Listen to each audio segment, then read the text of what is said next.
Good evening, everyone. We're going to go ahead and call the meeting to order. It's 6 p.m. I'm going to go ahead and start with roll call from my right to my left. You can go ahead and state your name, please. Carlos Margo, present. Anita Chavez, present. Alisa Peña, present. Rosalba Hernandez, present. Celso Gomez Jr., present. Great. We do have quorum tonight. We have one board member that will not be with us tonight, but we do have quorum. Next item on the agenda is a Pledge of Allegiance. If you're able to, please stand.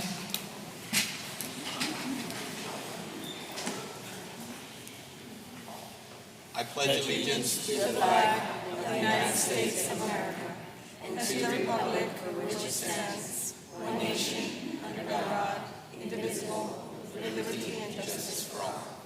Thank you very much. You may sit down.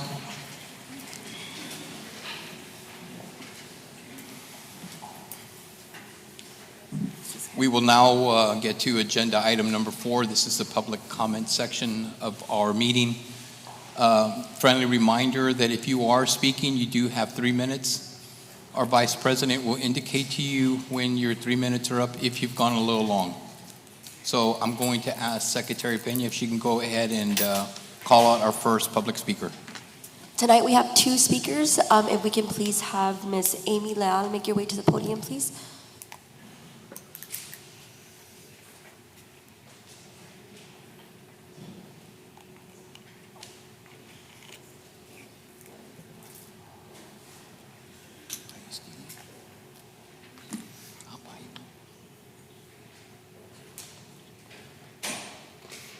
We come before you for the 3rd time, no longer with hopeful hearts, but with deep frustration and concern.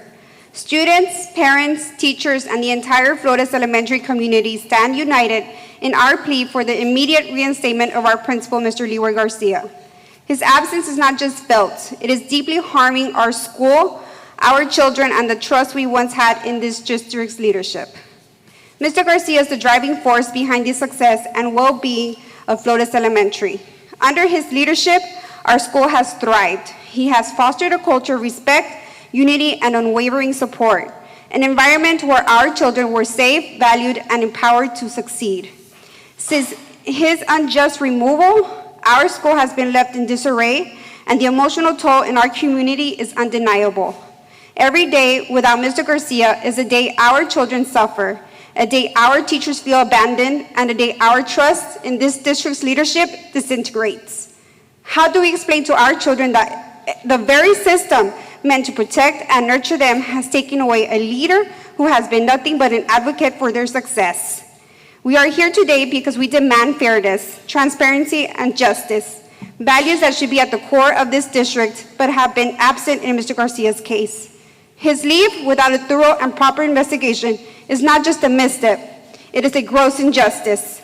This fast and unfounded decision has not only tarnished the reputation of a man who has given his all to this community, but it has also inflicted lasting damage on the trust we once placed in this district's leadership. Dr. Sorensen has been entrusted with the authority to lead, but leadership that prioritizes power over justice is not leadership at all, it's tyranny. The reckless manner in which this decision was made shows a blatant disregard for due process, and this community will not stand for it. It is not enough to hide behind protocols when those protocols are wielded unjustly. Autonomy does not grant the right to dismiss fairness or transparency, and the removal of Mr. Garcia has done more to disrupt our school. It has shattered the very fabric of our community. No, we demand that you rectify the situation immediately. Reinstating Mr. Garcia is not only the right thing to do, but it is also a necessary step towards healing the deep wounds that we have been inflicted on Flores Elementary. Each day without him is another day of unnecessary pain and chaos that you have the power to end. We will not be silent, and we will not back down until Mr. Garcia is returned to the position that he has earned and that our children desperately need him to hold. For the sake of our students, our teachers, and our entire community, we urge you to act now. Reinstating Mr. Garcia is not just a request, it is an urgent demand for the future of our school, our children, and the trust we place in this district. 3 minutes have expired. Thank you. Thank you. Thank you very much. Secretary Peña, next speaker. Next, we have Ms. Nora Sandival, and you can make your way to the podium, please.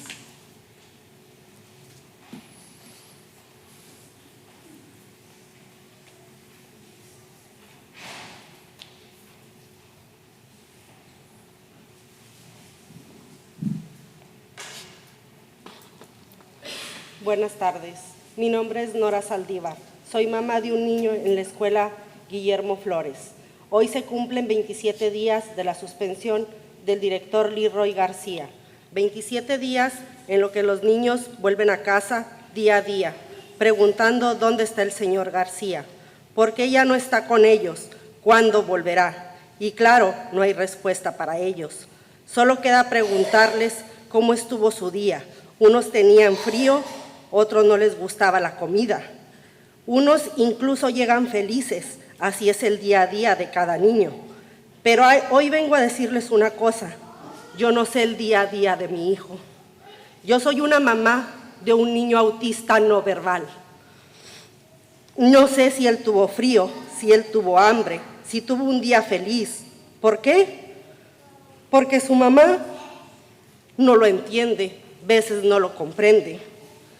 Tengo que ver su comportamiento al llegar a casa y pedirle al director Leroy García que por favor llame, y si lo ha hecho, no una, muchas veces.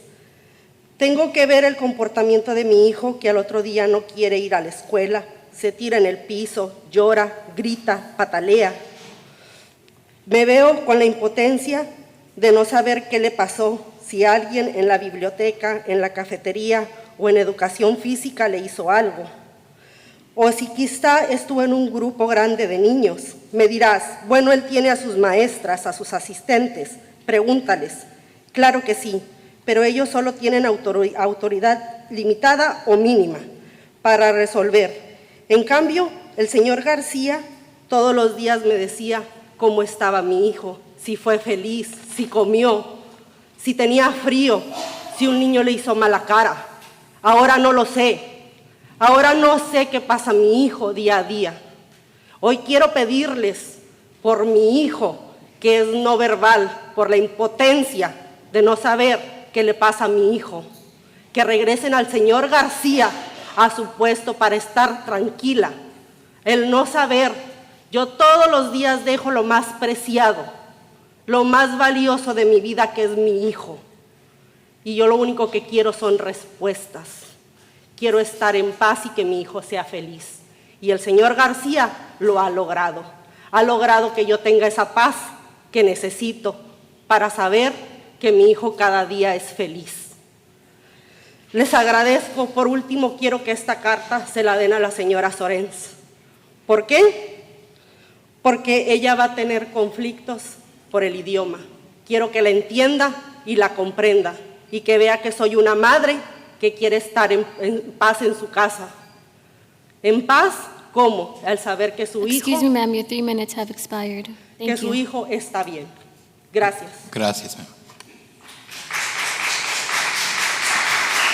Secretary Peña, do we have any other speakers? That's it for our public comments tonight. Thank you very much. Our next item on the agenda is item number 5, staff recognitions. I'm going to go ahead and ask Blanca Cantu to make her way to the podium. Good evening, Board President, Board members, Dr. Sorensen. Today we have a staff recognition, a very special one, and that is recognition of teacher Sarah Silva on obtaining the Golden Apple Award. The Golden Apple Award is awarded every year by CBS Channel 4. They open nominations from the months of October through March, and they nominate 2 teachers each month. This year, they kicked off their nominations and their awardees. And so we have Ms. Sarah Silva from Palmview High School being the recipient of the Golden Apple Award.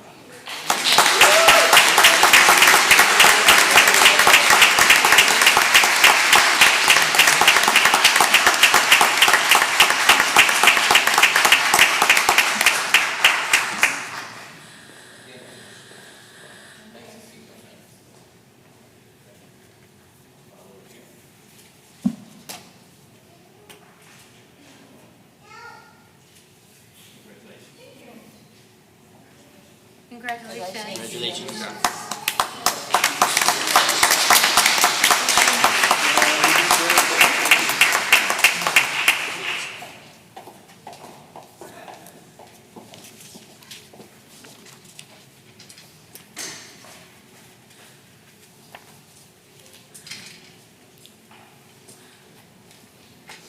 Again, Ms. Silva, congratulations to you.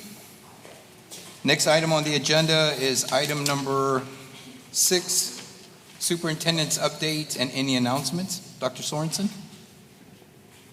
So at this point, I would like to call Ms. Margette Crespo up to the podium. So this month, we are going to do our district priorities a little bit differently. We are pointing out our district priorities in a different way. Rather than me reading through each one of the district priorities, we decided that we were going to lift up very specific ones that we named through the district priorities by really leaning into very specific ones. So during this meeting, Ms. Crespo is going to really talk about the budget development process and the budget update, which is a very significant part of District Priority 5. We were very clear that this year we were going to roll out a budget calendar and a budget development process much earlier in the year. And so I'm very excited to bring forward Ms. Crespo. There are members of her team here with her. Mr. Jaime Lopez and Mr. Jose Perez are back there. We like to call him Beto. But he's in the back. They're here to support. But we are very excited to bring before the board our budget development process and budget update. So Ms. Crespo, if you would like to begin to share with the board what it is that we have to present tonight. Thank you. Good evening, Mr. Alvarez, Dr. Sorensen, members of the board, community. We are here to present a financial update centered on the new budget process and all the steps we are taking as a district under District Priority 5. That is to ensure fiscal transparency, financial responsibility, integrity, and accountability. And to reduce, of course, the adopted deficit of $10.4 million while providing for our priorities. This is a collaborative approach, and I want to be sure that we understand that the planning and budgeting of the district will be done as a collaboration between all our stakeholders. How we are coming to this budgeting season. So we are centered on 4 different areas of buckets. The first one is, of course, planning to ensure the clarity on the process that we are going to embark. Second one is communication to ensure that we take into consideration all the stakeholders' voices. Third, development, provide time and support to departments and schools to understand how the process is going to work and how they can maximize their resources. And finally, the budget proposal, of course, is a well-designed, well-aligned budget where you can then approve. With this approach, we are building processes and we are generating a baseline and tracking mechanisms to monitor our work in the future. So to start, how are we coming to this budget? We are going to start with a refresh of the funding that we have. What impacts our district budget? We are going to review 4 critical areas: the state funding, the local property taxes, the foundation school program, and inflation. First, state funding. Remember, the state determines the district total funding using a formula that includes enrollment, student demographics, average daily attendance, student needs, district size, and other factors such as special education, bilingual students, etc. This is a legislative state formula established as $6,160 per student, and this amount has not been modified since 2019. Does not consider inflation, but includes and is influenced, as I said before, by enrollment, the average daily attendance of the students, the special populations like special education students, and property wealth. So to review, we have the state funding that have the local share, that is the first amount the state defines, the local property tax collections give us those funding, and then the state starts to allocate the different amounts with the state funds. Those amounts from the state funds are called foundation school program, and is how the state established through financial law and other legislation, regulations, what is the share of the funding to the district, how it's going to be distributed, and the level of allotments. The other area to review is the composition of the property taxes. As you know, local taxes dollars make up the majority of the district's revenue resources for most of the districts in Texas. Last month, as you remember, we finalized setting up the property taxes of the district. We have a maintenance and operation portion that is divided between two different levels, the maximum compressed rate that we are not able to modify, that's coming from the state, and it defines what is the portion of the taxes that the state is going to allocate for us. And then our tier 2, that is the additional funding to support our district operations, and that's what we voted last month on. Then the final area is our interest and sinking. That is the proportion of the taxes required to pay for bonds and capital items debt. So where are we going? I wanted to emphasize this slide for you because this is the impact that I wanted to finish with, and it's inflation. We are basing this on the Consumer Price Index. That is a calculation that comes from the Bureau of Labor and Statistics, and it tells us what is the average change over time on the prices of a market basket. That's how inflation is estimated. As you can see here, this is a very impactful slide because we are seeing that since September 2019 through this year, we have an inflation up to 19%. However, the state funding has not changed since 2019, which means that we, the district, is responsible for any increase on the costs such as transportation, food, and materials for our students. This is a final consideration of our funding that I wanted to bring to the board due to some news lately from our neighbor districts, and is our fund balance. As you see here, our general fund, as you see the first donut in here, our general fund budget without any other special revenue is $294 million, and the fund balance is $131 million, which is around 36% of the budget. On the next chart, I am dividing the general fund balance between assigned and unassigned. Our assigned amount is a set aside from budgetary restrictions and liabilities that we have committed to, such as debt, insurance, capital items, and is set in our budget and approved during our budget process. This represents around 15% of that fund balance. That gives us $108 million of unassigned fund balance, which equals around 4 months of operating expenses. Fund balance is not a savings account.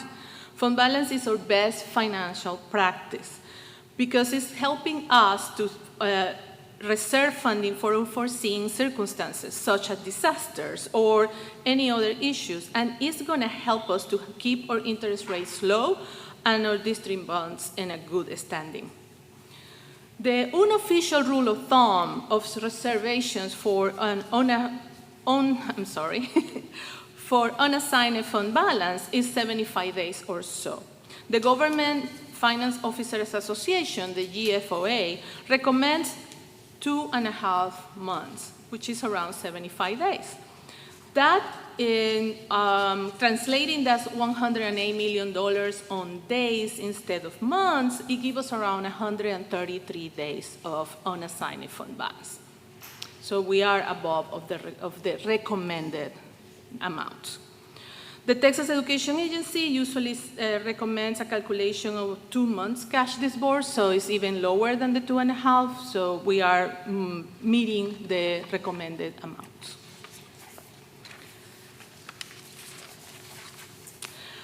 How are we preparing for budgeting next?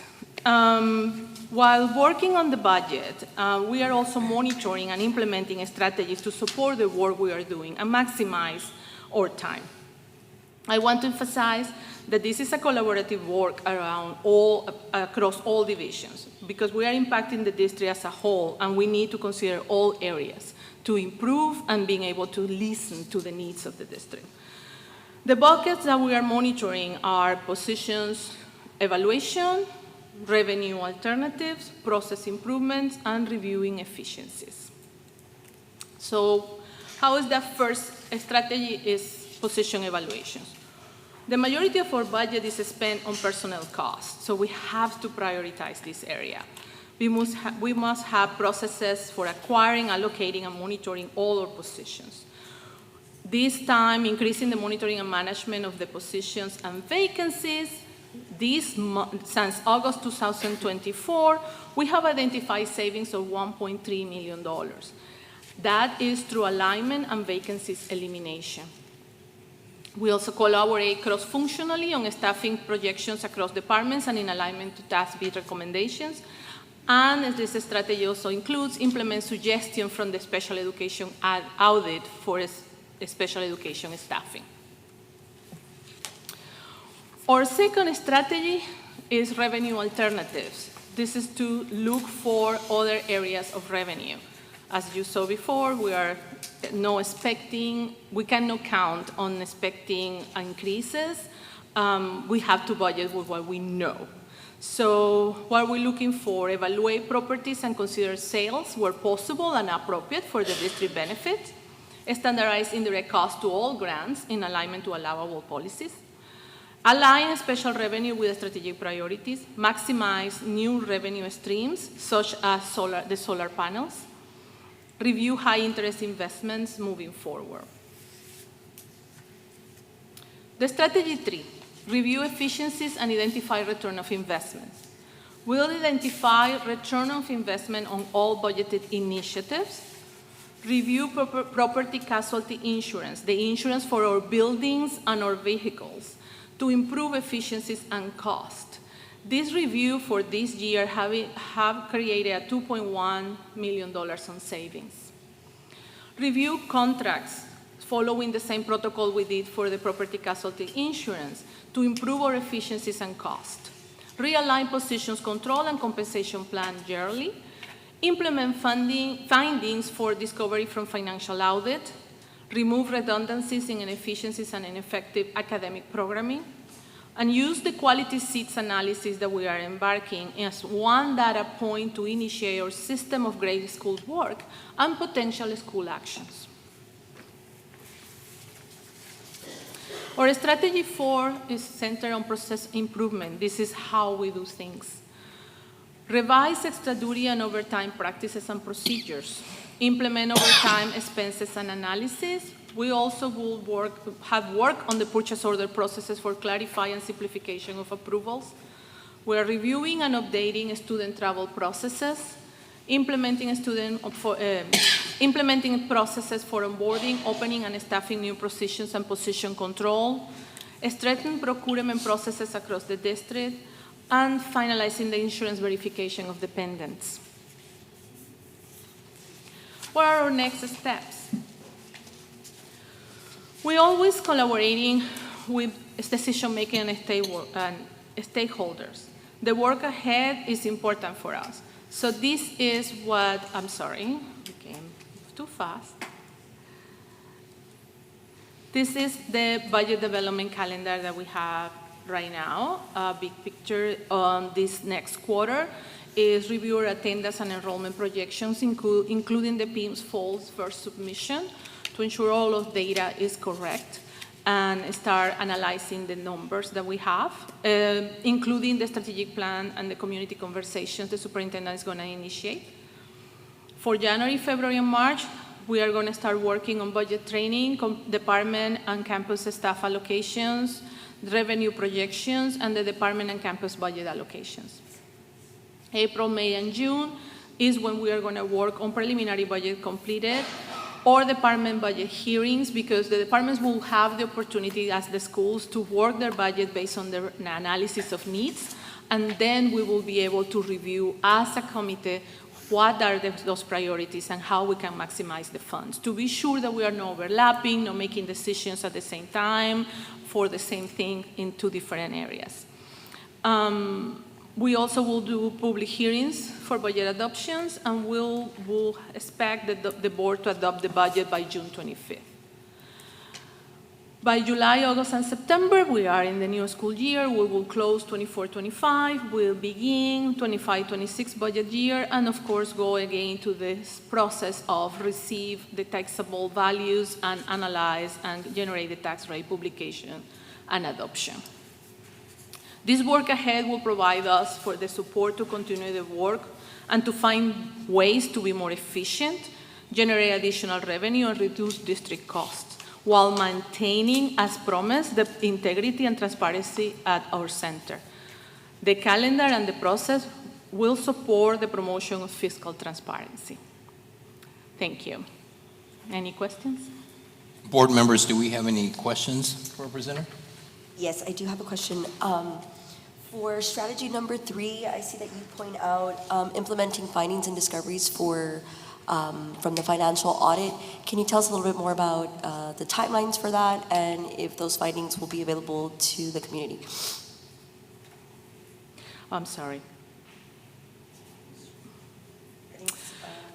We are finalizing the audit that is required for the district and waiting for awarding the external financial audit that is for 3 years of work. So that is going to be a bigger work, and we will have those results next semester.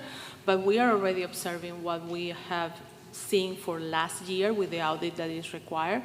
And some of the things that they have been recommending had been already starting to be implemented, such as the purchasing, restructuring, the alignment for the travel for the students and things like that. And the review for position control, it's a bigger one. Thank you. Ms. Crespo, our external audit RFP closes when? Our external audit is generating the final report right now. So it's The RFP, though, that we have up. Oh, it closes next Tuesday. Right, so that RFP closes, I think, on October 29th, and then we will score that RFP, and then we will bring in an external auditor from that RFP. So that final findings won't come in probably until March. Yes, that's the But yes, that will also be transparent to the board and transparent to the public. It will be on time to provide information for the budgeting analysis, yes. Thank you. Do we have any other questions for Ms. Crespo? No. We certainly like the good news of saving $2 million, so thank you for that. And I'm sure you'll find other avenues or other areas that we may be saving money, but thank you for the hard work that you've put into this report. No problem. Thank you. Okay, seeing that we have no more questions for Ms. Crespo, we have our next presenter is Joseph and Dr. Little. It will be the La Jolla Vision and Mission for our district. Joseph. Good evening, Board President, members of the board, Dr. Sorensen, and the La Jolla ISD community watching and listening from home. Tonight, the board will be asked to consider and approve 2 items that advance our Lone Star governance work, a district vision and mission statement and student outcome goals. I will share recommendations for the vision and mission statement, and then I'm joined by Dr. Little, Ms. Flores, and Mr. Duque, who will present the recommended student outcome goals. For background, Lone Star Governance provides a continuous improvement model for school boards to work in collaboration with their superintendent to better focus on a school district's North Star goal, improving student outcomes. A board workshop meeting was held on this past Saturday, October 19th, where the board worked with the superintendent and her leadership team to develop a vision and mission statement and board student outcome goals. The workshop was the culmination of several months of learning about ourselves, of dialogue, and of collaboration. Start with the vision statement. A vision statement is grounded in the beliefs of the community, and it speaks to a future state a district continuously aspires. La Jolla ISD's current vision statement has a rich legacy, and it's grounded in what our community values and expects from the school district and the expectations of excellence that we must have to serve our students. It's a powerful statement that embodies the beliefs and values that should continue to guide us. No change is recommended to our current vision statement. La Jolla ISD operates from the vision statement that educational excellence is the right of every student. A mission statement operationalizes the vision statement. It speaks to how we will work and lead toward our vision. Through collaboration and iteration and the board's feedback, we've crafted the following mission statement. The La Jolla Independent School District empowers students to become critical thinkers, visionary leaders, and active contributors in their community, fostering a pathway to success for limitless opportunities in a competitive global, civic, and economic landscape. Educational excellence is the responsibility of all members of the La Jolla ISD community, where we embody the belief system both in voice and action that results in students who are prepared to realize their fullest potential. I'm happy to answer any questions you might have about the vision statement or the vision statement. Board members, do we have any questions for Joseph at this time? No. None? Go ahead and proceed, Joseph. Thank you very much. So I will turn the presentation over to Ms. Melinda Flores, who will talk to us about student outcomes. Thank you, Mr. Nagella. Members of the board, today's focus is coming back to that requirement, and that is making sure that we are setting those student outcome goals. And we're provided a framework from Texas Lone Star Governance with those specific expectations for those student outcome goals. So when these were being created, we took into consideration those goal components, and that is that these goals are specific, quantifiable, that they're student outcome goals that include a population, a 5-year deadline of a month and a year, a baseline that also includes that month and year, annual targets, and annual student group targets. Characteristics of these goals must have the capability of challenging our organization, requiring adult behavior change, that are also influenceable by our superintendent and are the superintendent's first priority when it comes to resource allocation. And so in following that framework, we made sure that we were utilizing the objectives to make them SMART goals. And that is making sure that they are specific, that they're measurable, attainable, that they're relevant and timely. And so what you're going to be seeing tonight are those 4 goals that are being recommended following those expectations. And that is where La Jolla ISD is going to be keeping a tight focus for this improvement. And our first goal is a 3rd grade reading goal. Our second goal is a 3rd grade math goal. Our 8th grade is being set as an 8th grade reading goal.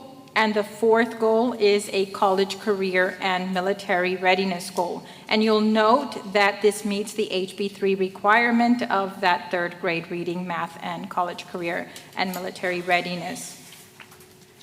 One of the things that is set by closing the gaps is that the criteria has to be at meets. So all of these goals are targeted at that area as is based in that requirement. And again, that focus is because we want our students to be challenged and to have that likelihood of success that they're able to meet that next grade level and are prepared for the next grade level with little or no academic intervention or acceleration in place. And so I'm going to be turning it over now to Mr. Sebastian Duque Jr., who is going to cover the components of those goals. Thank you, Ms. Flores. Good evening. As we begin to review our data, we first have to understand where we've been as a district and where our potential is to go. So a lot of things have happened in the last 5 years, most notably the COVID pandemic. So that COVID pandemic actually forced us to go home and entering what we know as virtual instruction. Should be noted that as a district, we actually stayed out a lot longer than most districts in the state of Texas did. And so we actually didn't return back to in-class instruction until March, April of 2021. So almost a full year after we went home for the COVID pandemic. And so as we start reviewing of our performance, you can see on the left side of the graph, there's a solid black line. Solid black line is how we've already performed as a district. You'll see a broken up bluish green line that sets the trajectory of where we think our hard work can get us as a district and the long-term goals. So setting a base of 42 in third grade reading at the meets level performance, which is on grade level performance, we're projecting that as a district, we can actually move our performance from 42% in 2024 to 53% by June of 2029.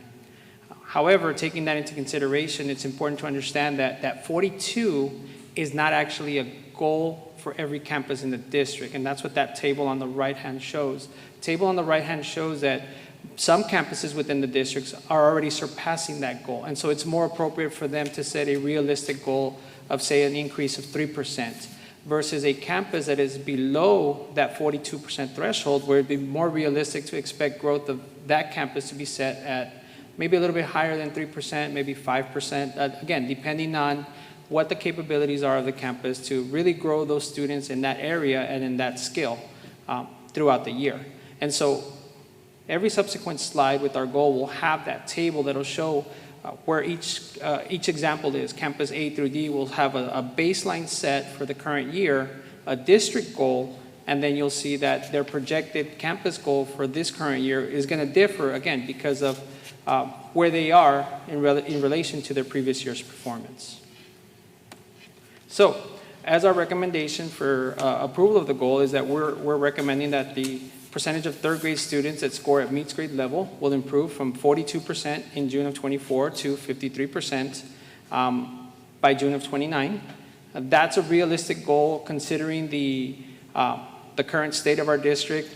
And it really takes a realistic approach to what we're capable of achieving in the next 5 years as a district and as a campus.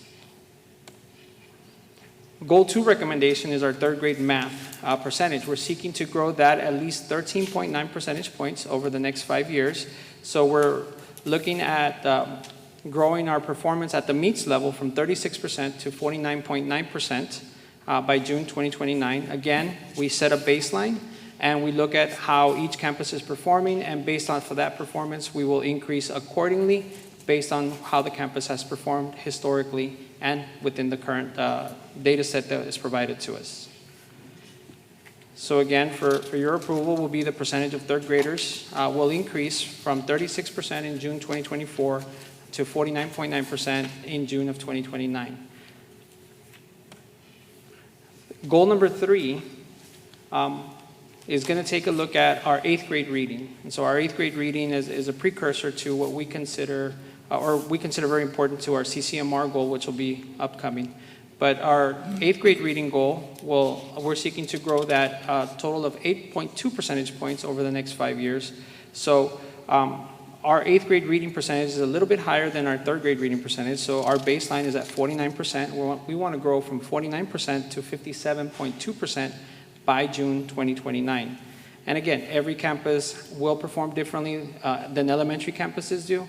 And so one of the important things to keep in mind here is if you see those red columns within the graph on the left, is those are the specific targets that are set. And so every campus type has different targets that are set. And so we went based off of those targets that are provided to us by the federal government. Again, keeping in mind that the graph on the right-hand side of your screen, the better the campus is performing, the more we want to push them to get better. And those campuses that are falling short of their goal, we want to be able to support their growth over the next 5 years and really ensure that they're closing the gap between the federal performance and what they're currently performing as well. And so the recommended goal for 8th grade students in the reading program is that we increase from 49% in the current year to 57.2% by June 2029. Again, as we begin to implement HQIM materials, we are setting realistic goals for our campuses and our students. We're going to dive into what is college, career, and military readiness. College, career, and military readiness is a way of the state holding us accountable for ensuring that our students are graduating from La Jolla ISD either ready to enter a career, to continue their education in an institution of higher education, or to step foot into providing a service to our country through the military. Students are able to earn points for the district and their campuses by earning college credit through AP courses or dual enrollment courses. They can also earn a CCMR point by earning a qualifying score on an SAT, ACT, or TSIA-2 assessment, which is our college readiness assessments. They can complete a coherent sequence of career and technical education courses and earn an industry-based certification or license. They can also earn a CCMR point by enlisting in our military. Goal number 4 is one of those goals that we're very proud of here at La Jolla ISD because, as you can see, the state has a target of 73% in the 27-28 school year. However, at La Jolla ISD, we're far beyond that percent goal. We currently are projecting a 92.6% goal. Keeping in mind, if you look at the bubble on that graph on the left, is that this is actual data that is what we call lagging data. So it's 1 year behind. So while it's the data for the 2024 accountability system, it's actually data that we captured using the graduating class of 2023.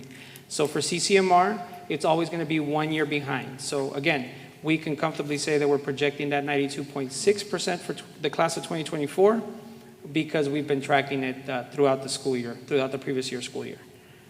And again, for this goal, it's going to be a little bit different. We are looking at maintaining that 92.6 and growing it to 94% by June 2029. I'd like to make sure that everybody understands that while the growth may not seem very big from 92.6 to 94%, the recent changes in the state accountability system and the manner in which they're calculating that percentage is affected by the state changing the rules in the middle of the game. So we've had to adapt ourselves to those rules. So that change will actually, again, the goal doesn't seem like it's going to improve by much, but it's actually going to be a big improvement because it's going to improve the way we schedule our kids and the way we track their course scheduling throughout the 4 years in high school at La Jolla ISD. So again, we're looking to improve from 92.6% to 94% by June of 2029. I'm going to go ahead and open the floor up for any questions that the board may have on our goals. Members of the board, do we have any questions for Ms. Flores, Mr. Duque, or Joseph? Yes. Ms. Flores, can you elaborate on why we arrived on these, or how we arrived to these specific goals? And thank you, Mr. Duque, for the CCMR, a thorough explanation of the CCMR. Yes, ma'am. So again, when it comes to the, I'm sorry, went in the wrong direction. When it comes to goal number 1, we're required to base it on 3rd grade reading. And so looking at the 3rd grade reading scores, one of the targets that we look at is we anchor into future targets. And that was the way we were setting our methodology for the increase. We look at our student population growth. We look at the different types of curricular and instructional items that we have in our classrooms. We also we were looking at, for example, our MAP growth data and those linking studies of how our students are going to be performing. So we were looking at different types of data sets that we had. And again, looking at how we could make it realistic and attainable for the levels that we have because it is at the meets level. We also look at how we're performing. We look at the regional performance and the state performance to come in and have those analyses made with the trends. And that is some of the bases that we were looking at for these particular goals. And so, yes, Dr. Rowe. Just one other thing to add to that is you notice that these aren't like equal increments over the next 5 years, like they change over time, and we talked a lot about that on Saturday. But the other thing we wanted to make sure is that when we hit these goals 5 years from now, we also wanted to make sure that we had a clear and attainable pathway to that long-term target. So this isn't like it's creating a balloon effect in the out years that we then just have to be sort of dreamers about. It's making sure that what we're doing right now is aggressive yet reasonable, but that also helps us be aggressive and reasonable for the next 5 or next 10 years after this. Thank you. Thank you, Dr. Little and Dr. Flores. Ms. Flores, I should say. Do we have any other questions from the board? Yeah.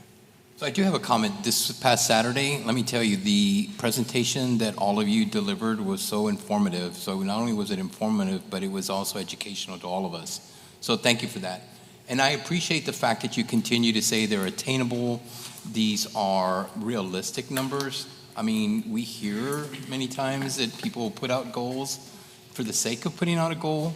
But what I appreciate is the fact that you guys have referenced multiple times in all 3 of your discussions was they were attainable, and of course they were reachable, and of course they were realistic. So I appreciate that. And there was a lot of hard work. And I know that you guys went through this multiple times looking at the best ways, and I appreciate the increments that y'all took for us to achieve our targets.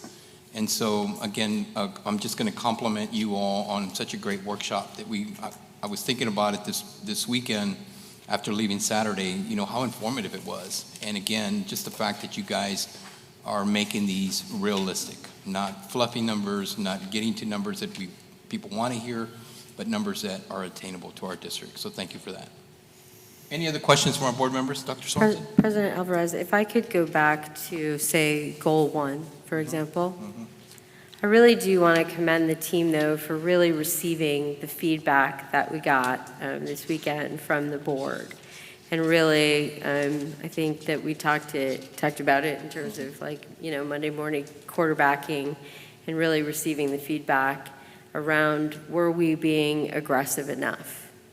Were we really pushing ourselves hard enough? And really thinking about how do we make more transparent that we weren't accepting status quo. And so we got in there and we wanted to demonstrate for the board as well as for the public that status quo isn't good enough. And so we wanted to break down and really show you that for 2024 reading, while we may have set a district goal, our campuses are responsible for doing campus improvement plans, right? And so when we break down Campus A, Campus B, Campus C, Campus D, these are individual campuses that actually reside within our district. And these are actual reading scores. And these individual campuses will set individual reading goals for their campuses. And so we heard you loud and clear that status quo is not good enough. And so, but we also wanted you to see that we have some campuses starting at a 27. That's the reality. And that is a difference of 15 from the goal. And so we do have to set realistic targets for that particular campus. And so we want to be aggressive, but we also want to, I think Dr. Little talked about it quite a bit on Saturday, about we want to support our teachers. We want to be student-centered and student-centered first. But we also don't want to push people over the limit to where they are frustrated and feel that they cannot achieve what it is that we're asking them to achieve. So you see this projected campus, Campus D, for example, we're setting a projected goal at a 32, which is still not at a district goal level, but we are expecting that campus to grow. We are not saying, stay where you are, because it is not acceptable to just stay where you are. But we also know that getting to that 42, to your point, President, would not be realistic. We're not just going to set a number to set a number. But we also know that children need to grow, right? Because we owe it to the community and to children and to families to deliver on our promise. But we also know that we need to care for our educators as we're asking them to learn new things. So we wanted to demonstrate for you in another graph and another chart based upon your feedback to show that we are really pressing on status quo and really doing the hard work of putting our children first and outcomes first as we really are thinking about how to change trajectories for our young people. Well said, Dr. Sorensen. Do we have any other further questions or any questions from our board? Again, go ahead. I was going to say, I asked enough questions on Saturday, so I'm good. Yeah, I think we did good. In the raspy voice. Yes, almost better.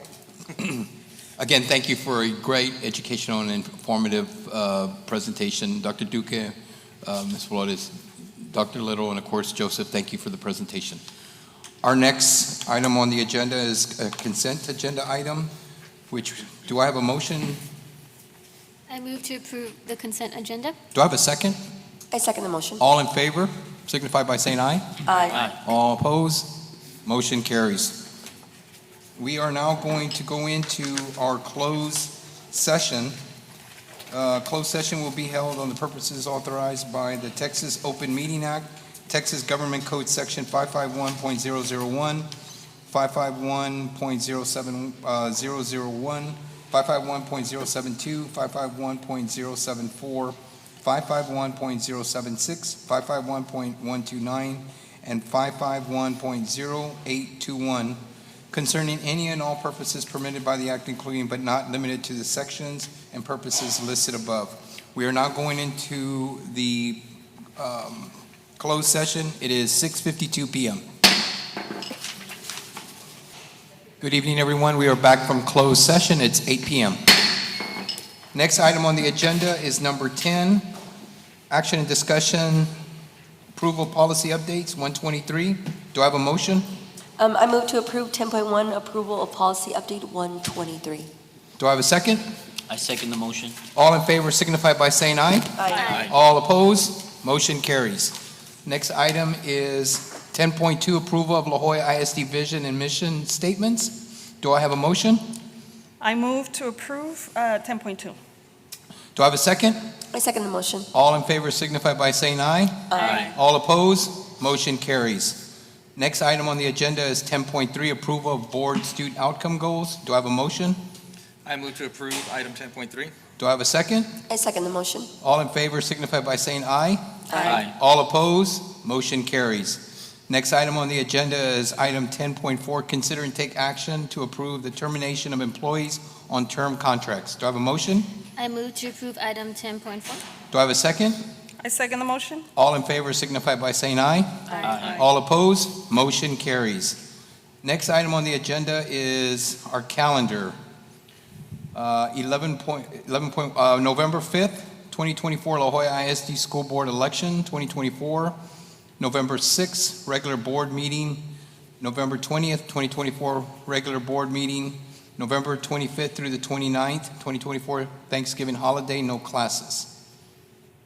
School board members, do I have any closing remarks before we adjourn? Or any statements?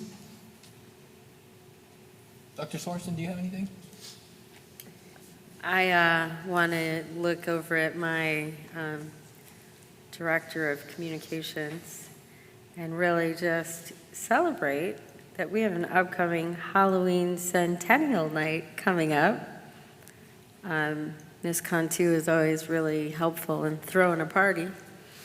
And so I am super excited.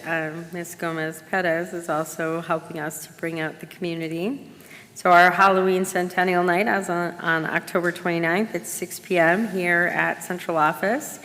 So we are super excited, and we hope that the community comes out and celebrates with us. We are super excited to celebrate with the community and also celebrate our centennial Halloween style here at La Jolla ISD. So come on out and celebrate with us. And Ms. Cantu is going to just keep blasting that out and communicate out to our parents and family that we want you to come celebrate with us. So in the spirit of the election taking place November 5th, I do want to read something on behalf of a response that we received from TEA, and this was addressed to Dr. Sorensen and myself. Dear Dr. Sorensen and Mr. Alvarez, the purpose of this letter is to notify you that on September 27, 2024, the Texas Education TEA agency conducted a quarterly review of all conservators and management teams appointed to oversee district operations throughout the state. On October 7, 2024, I reviewed and approved the agency's final recommendations. The review was conducted in accordance with the requirements of the Texas Education Code 39A.003B. In addition to the review of conservatorship or conservators and management teams, TEA conducted a review of all TEA monitors and board of manager placements. At this time, it is my decision to continue the appointment of the Board of Managers for the La Jolla Independent School District. Any questions you may have should be addressed to Garrett Black in the Division of Governance Interventions at garrettblack@tea.texas.gov. This came from the Deputy Commissioner of Governance. Also, there was a carbon copy sent to Dr. Daniel King of the Educational Service Center, Region 1.